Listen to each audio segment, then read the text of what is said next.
Bienvenue dans la génération de prophètes qui tapent poteau. Dans la génération où chacun peut s'élever et dire n'importe quoi. Dans la génération où on a introduit Dieu dans le football, alors que Dieu est impartiel. Dieu n'est pas dans une équipe. Dieu n'est pas dans le foot. Je vous assure. Et je ne sais pas si vous nous prenez pour des malades, de fous. Je ne sais pas. Mais en 2026, vous pensez que vous allez venir nous troubler ou nous renverser avec vos fausses prophéties. Mesdames et messieurs, bienvenue dans votre émission Entre nous. Ici, nous discutons et nous disons la vérité concernant l'Église et concernant ce qui se passe dans le milieu chrétien. Pour commencer, je vous dis générique avec notre publicité concernant notre conférence à Paris. Et je sais que vous serez présents car ça va être des moments extraordinaires. Suivons. Merci.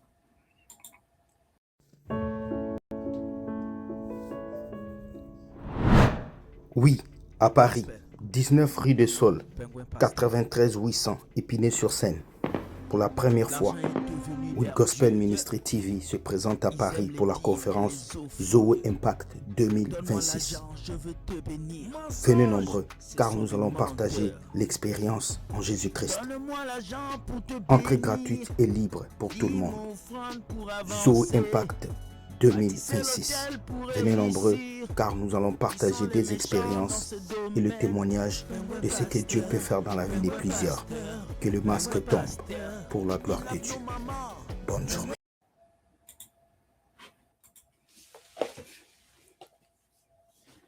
Je dis, si on était aux temps anciens, vos prophètes-là, ils allaient déjà être arrêtés, frappés, déjà même, et jetés en prison. C'est parce que nous sommes dans un temps où vous avez des politiciens qui vous écoutent peut-être en mal, qui vous caressent.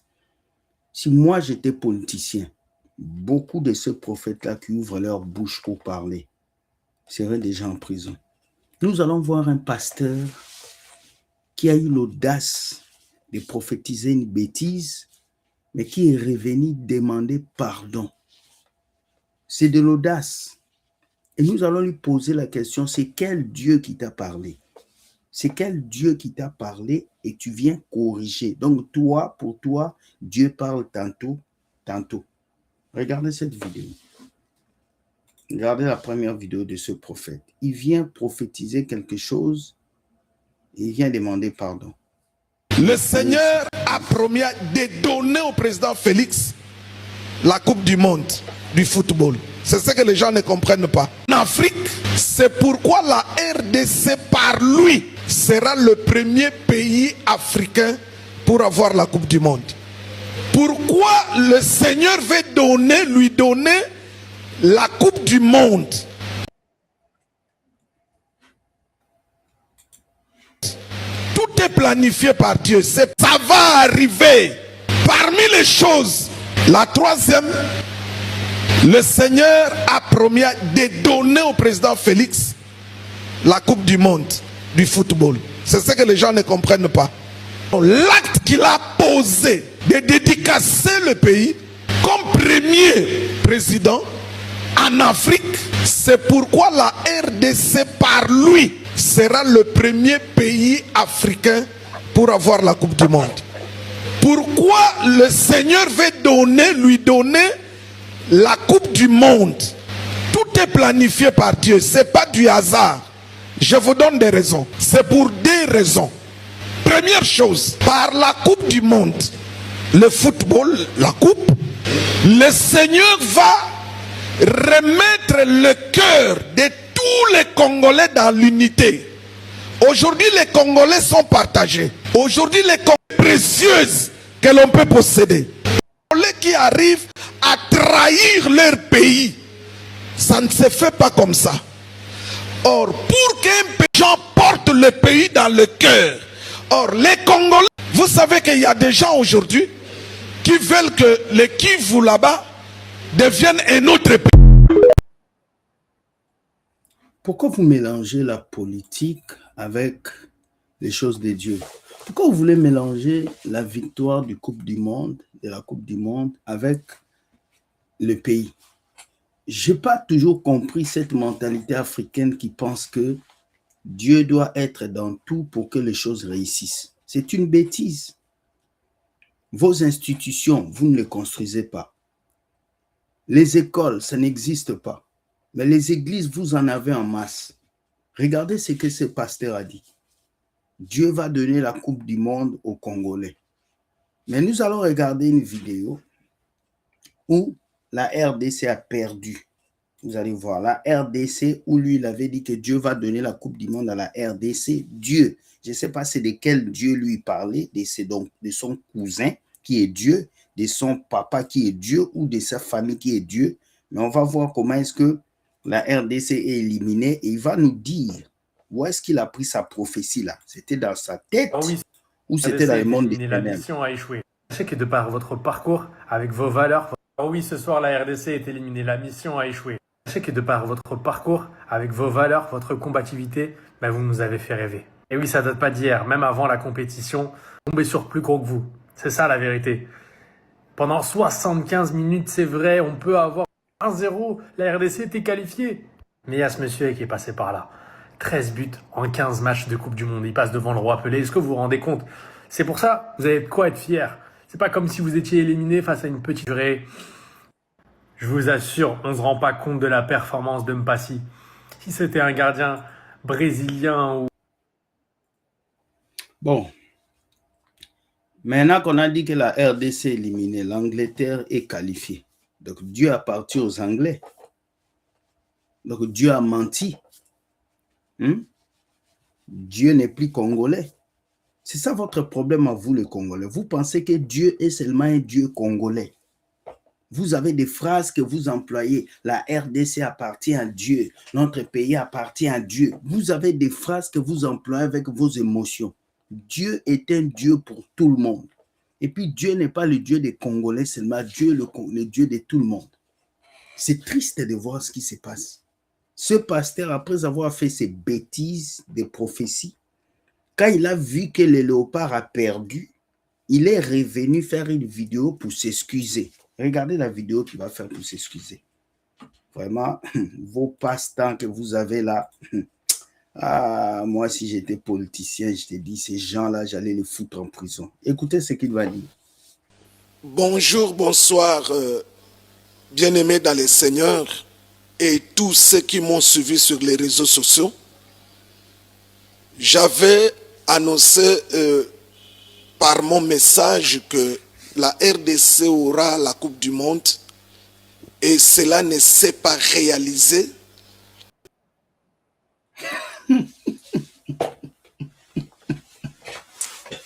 Donc ces gens-là, ils n'ont même plus honte. Au lieu même d'aller se cacher, au lieu même de chercher une tanière ou une grotte pour aller te cacher, tu fais une vidéo en plus pour venir nous parler et tu es assis avec un micro, donc tranquille pour racheter ton image. Ce n'est pas pour acheter l'image de la parole de Dieu.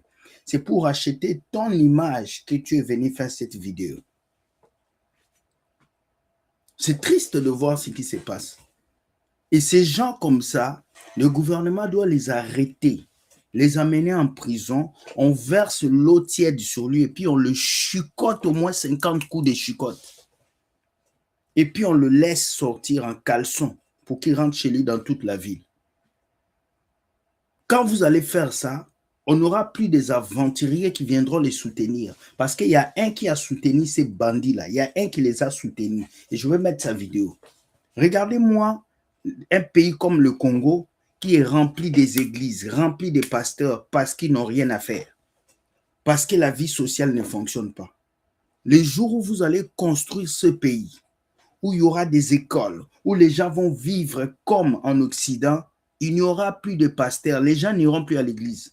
Parce qu'en Afrique, dès que je n'ai pas d'emploi, je pars à l'église. Je n'ai pas de mariage, je pars à l'église. Je n'ai pas d'argent, je pars à l'église. L'église n'est pas le socle de la vie sociale. C'est ça la vérité. Nous allons écouter. Je viens à présent vous demander pardon, vous présenter sincèrement mes excuses, car ce message a produit un faux espoir, une fausse espérance. Il ne doit pas nous demander pardon. Nous, on n'a rien à faire dedans. Il doit demander pardon à Dieu. Le Dieu à qui il a menti là. Il a menti sur Dieu. Tu sais que si c'était aux temps anciens, au temps de Moïse, ce pasteur devait être lapidé et mis en prison. Lui là, si c'était au temps de Moïse là, ce qu'il a dit là, on allait le prendre, on le lapide et on le met en prison. Ou bien même on finit avec lui. Je me demande, est-ce que la colère de Dieu a disparu? Est-ce que Dieu ne veut plus frapper? C'est à cause de la grâce que ces personnes peuvent se sentir libres de venir tout faire. À plusieurs, et aujourd'hui, les injures vont de partout, le nom du Seigneur est blasphémé. À cause de moi, je viens avec un cœur sincère, vous demander pardon, trouvez une place dans votre cœur pour me pardonner. Nous avons commis une erreur et on a tiré des leçons et ça va nous aider dans notre marche avec le Seigneur. Merci beaucoup. Voilà, je vais lire un verset et vous allez comprendre. Matthieu 18, verset 7 nous dit, « Malheur au monde à cause des scandales, car il est nécessaire qu'il arrive des scandales. » Il est nécessaire, c'est important qu'il arrive des scandales. Ça ne peut pas manquer, oui, c'est normal. Mais malheur à l'homme par qui les scandales arrivent. Malheur à vous les pasteurs, vous qui annoncez des inopsies, vous qui venez sur Internet pour donner des fausses prophéties, vous qui devenez des pronostiqueurs dans les matchs, dans le football, vous qui introduisez Dieu partout, même dans vos propres bêtises, malheur à vous. Ce n'est pas à nous, c'est à vous, vous qui montez sur Internet pour venir raconter des bobards au peuple de Dieu. Malheur à vous, pas à nous. Donc, si tu as demandé pardon, laisse-nous t'insulter proprement. Toi, va t'agenouiller, demander pardon à Dieu. Parce que devant Dieu, vous allez répondre de tout ce que vous êtes en train de dire au peuple de Dieu. Vous allez répondre. Et toi, tu vas répondre de ça. Et pasteur, tu dois nous dire, le Dieu qui t'a dit de dire Coupe du Monde, là, on aura, c'est quel Dieu? Le Dieu qui t'a dit de venir prophétiser la Coupe du Monde, c'est quel Dieu? Est-ce que c'est notre Dieu? Ou bien c'est ton Dieu féticheur? Ou bien ce sont des esprits? Ou bien c'est tes émotions? Tu dois nous dire d'abord ça, avant de nous demander pardon, tu dois nous dire qu'est-ce qui t'a poussé à le dire. Tu ne dis pas ce qui t'a poussé à le dire, tu viens me demander pardon. Non, il faut d'abord dire d'où vient ta source. La source qui t'a poussé à dire que nous allons gagner la coupe. C'est qui t'a dit ça? Ensuite, nous allons faire le discernement de qui tu es. Parce qu'un homme de Dieu qui a lu la Bible, qui a le discernement, mais qui vient nous dire de telles choses, c'est que tu as laissé le diable t'utiliser. Et un homme de Dieu qui laisse le diable l'utiliser, il est facilement influençable par les démons. Peut-être que tu es possédé, pasteur. Tu peux venir ici, on va te délivrer. Ça va aller. En tout cas, ton pardon, c'est pour Dieu, pas pour nous. Nous, on n'a pas besoin de ton pardon. Et tout le monde m'écoute aujourd'hui. Si vous voyez un homme de Dieu faire ce genre de choses, sachez qu'il se trompe beaucoup dans ce qu'il fait. Ce ne sont pas des erreurs minimes. Ça, ce sont des erreurs ministérielles. Et ça mérite d'être puni. Après que ce pasteur a dit ça et les autres ont dit, il y a leur maître, leur papa. C'est lui qui a fait plus de fausses prophéties, plus de scandales. Lui, il multiplie l'argent, mais il n'a jamais multiplié l'argent pour le Congolais. Lui, il voit le Wi-Fi, mais il n'a jamais donné la connexion à tous les Congolais. Donc lui, il est le maître des discours non-sens. Il est le maître de ces discours-là. Et il vient les supporter. Il supporte tous les prophètes là. Nous allons écouter. C'est triste. Merci Dieu, moi je ne suis pas politicien. Si moi j'étais politicien, je vous assure. Voilà, quelqu'un dira, mais comment le prophète l'a dit dans ce match? Il n'y a que 3 buts. Parce que le monde des esprits est un monde, le monde des visions, c'est un monde qui vient avec des images. Là, il a raison.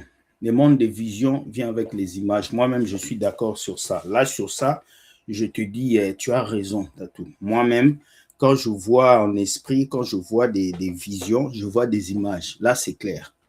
Des images, des couleurs, des formes, des symboles souvent. Oui, là, il a raison. Ok. Des fois des images, des fois des signes, des fois des codes.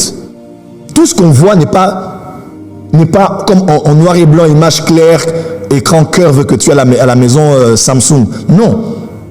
Le monde prophétique, c'est un monde où Dieu te donne des éléments et Dieu ne se trompe pas, mais c'est ta capacité à interpréter qui déterminera le message.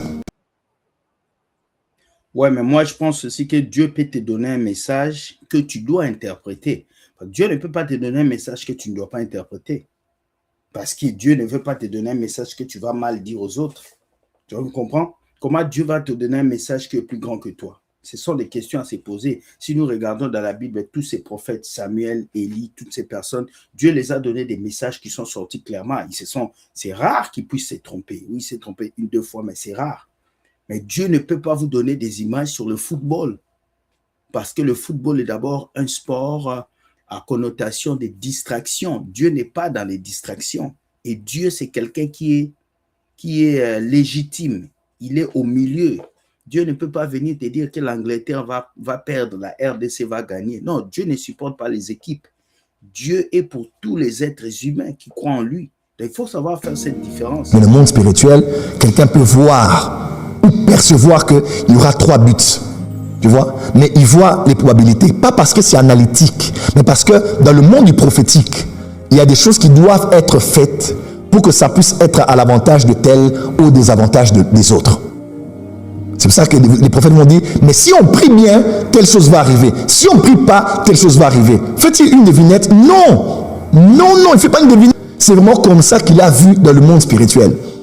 Quelqu'un dira, mais en fait, les gens pensent que c'est aussi facile que ça. Non. Mais c'est facile. Tatou, tu n'es pas le seul qui prophétise sur la terre. Moi, j'ai eu des prophéties. Les gens ont eu des prophéties. Moi, en 2020, j'ai eu la prophétie que Donald Trump ne passera pas. Il n'est pas passé. Ça arrive. Et au deuxième mandat, il est passé. Vous avez vu ce qu'il a fait des États-Unis. Donc, vous allez comprendre tout. Donc, ce n'est pas parce que toi, tu vois des visions que les autres ne peuvent pas voir. Non. Il ne faut pas venir corriger les bêtises des gens. Non. Il ne faut pas venir le faire. Ce pasteur, ces hommes de Dieu se sont trompés sur le pronostic de la Coupe du Monde. Il faut venir leur dire la vérité qu'ils se sont trompés. Et la Coupe d'Afrique qui arrive, la Coupe du Monde qui arrive, n'ouvrez même pas vos bouches. Parce que le pasteur qui va ouvrir sa bouche, le prophète qui va ouvrir sa bouche, cette fois-ci, nous allons maintenant parler au gouvernement pour qu'on vous arrête, pour que vous allez en prison. Ou bien on va vous amener sur le stade, vous allez jouer. Donc avant la Coupe du Monde, la Coupe d'Afrique, on va vous appeler tous les prophètes. Vous allez nous donner des pronostics sur tous les matchs, comme vous voulez ça. Non?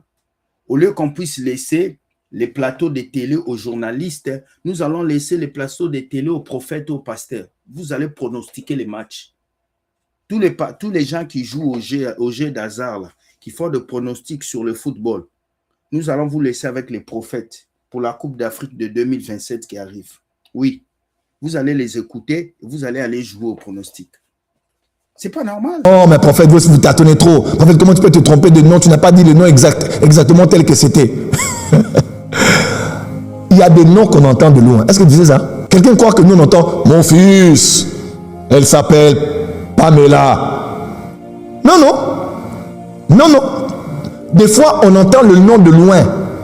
Quand quelqu'un dit de loin, là, Pamela est avec moi ici, bonne Dieu te bénisse. Quand quelqu'un entend le nom de loin, quand quelqu'un est à 100 mètres, écrit Pamela, il est possible que moi j'entende Amélia. Tu sais, c'est pour ça qu'il faut être prophète pour comprendre le prophétique. Non, c'est faux.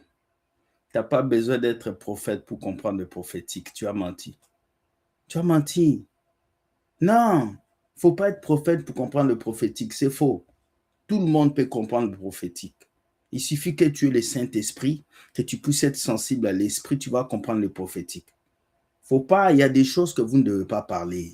C'est faux ce que tu dis là. Il ne faut pas être prophète pour comprendre le prophétique. Tout le monde peut comprendre le prophétique. Il suffit de te disposer, de laisser ton cœur à Dieu et il va t'utiliser, il va te montrer ce qu'il faut. En tout cas, c'est ça. Faut pas, il y a des choses qu'il ne faut pas qu'on puisse mettre ça dans un coin quelconque. Non, non, non, non. Non. Est-ce que tu sais qu'il y a des gens qui sont plus prophétiques que toi, Tatou? Est-ce que tu sais qu'il y a des gens qui voient clair plus que toi? Ça nous arrive de voir clair. Mais il faut avoir une sagesse. Le problème avec vous, les prophètes...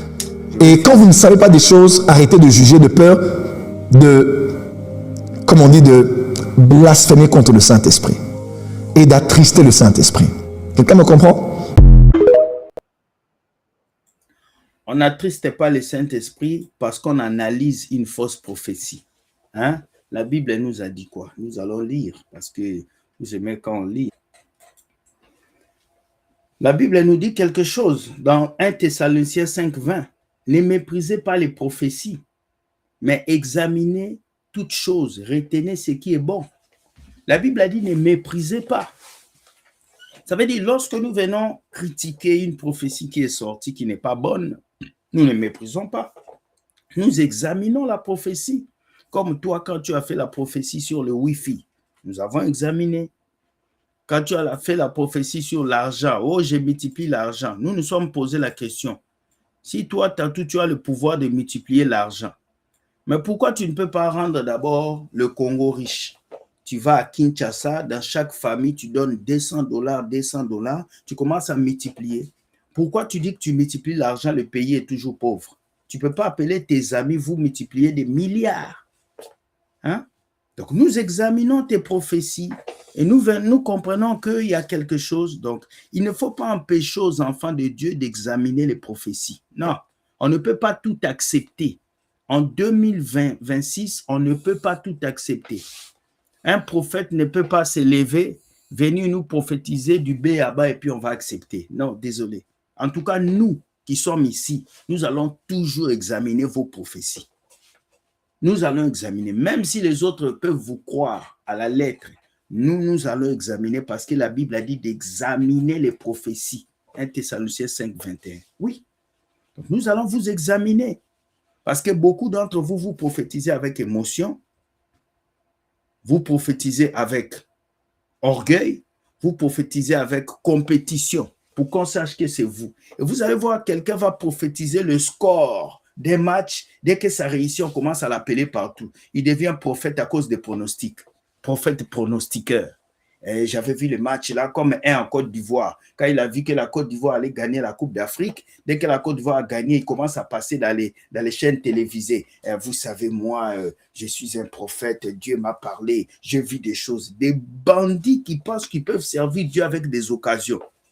Et vous êtes nombreux comme ça en Afrique. Vous tous là, si moi j'étais un président ou un homme politique, j'allais d'abord vous enfermer, vous mettre dans des prisons, vous tous là. Vous allez faire des prophéties qui doivent s'accomplir. En tout cas, mes chers amis, voici les prophètes que vous avez. Des prophètes inutiles. Des prophètes qui ne peuvent rien apporter à l'Afrique. Des prophètes qui sont en train de salir le nom de Dieu chaque jour. Vous devez éviter ce genre de prophètes. Un prophète qui fait des pronostics des matchs de football, évitez-le. Un prophète qui multiplie l'argent, évitez-le. Un prophète qui dit qu'il lui remplit les voitures de carburant, évitez-le. Un prophète qui voit le Wi-Fi dans les téléphones, évitez-le. Tous ces prophètes qui font des choses hors contexte biblique, vous devez les éviter parce qu'ils sont nombreux sur Internet, là, ils sont remplis. Et si vous n'ouvrez pas vos yeux, ils vont vous utiliser, vous détruire pour leur propre gloire. Ils font ça parce qu'ils veulent le buzz, ils cherchent le buzz. Donc, sortez de ça. Dites-moi ce que vous pensez de cette vidéo. Si vous étiez président ou un homme politique, qu'est-ce que vous allez faire de ces hommes de Dieu? Et est-ce que ce pasteur a raison de venir s'excuser ou pas? Voilà ce que j'avais à vous dire. N'oubliez pas, nous avons notre conférence le 22 août 2026. Le 22 août 2026, nous serons à Paris pour notre conférence Zoé Impact 2026. Zoé Impact 2026 est là pour tout le monde. Nous allons partager des moments extraordinaires. Le titre de la conférence, c'est que les masques tombent. Venez nombreux. Vous pouvez vous enregistrer par email L'email est affiché là, juste là sur l'affiche. Vous allez voir ici en bas, Will Gospel Ministry. Vous envoyez votre email. Nous allons vous envoyer l'invitation que vous allez donner pour entrer dans la salle. Les places deviennent limitées. À partir de maintenant, les places sont limitées.